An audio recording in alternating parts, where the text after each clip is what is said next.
रे।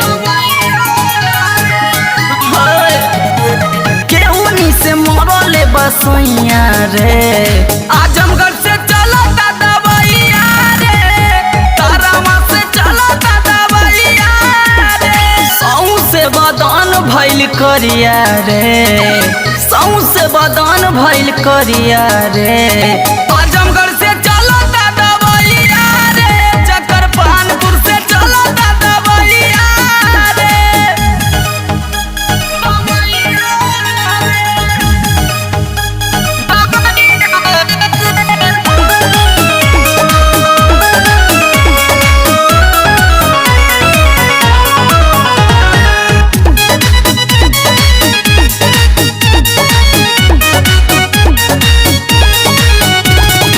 लालगंज गईनी एक्सरा करैनी तबु आराम नहीं भई।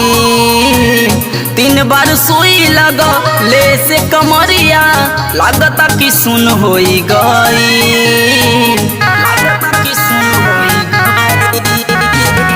लालगंज गईनी एक्सरा करैनी तबु आराम नहीं भई।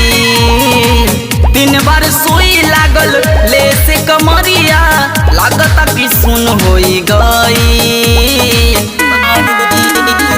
लियालो ना बने अंगड़ैया रे, लियालो ना बने अंगड़ैया रे।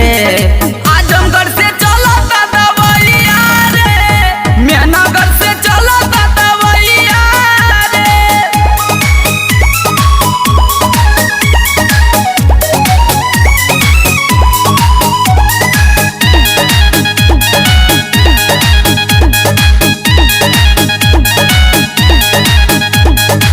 फिटकिरी पानी गरम माँ के धोआ तानी, रोइया कपड़ा से भेके।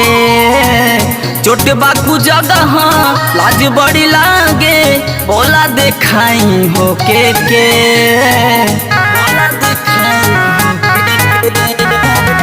फिटकिरी पानी गरम माँ के धोआ तानी, रोइया कपड़ा से भेके।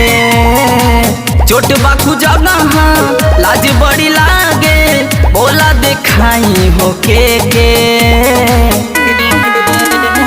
साजन त्रिभुवन निरदैया रे, सूरज के सूझे ना उपैया रे।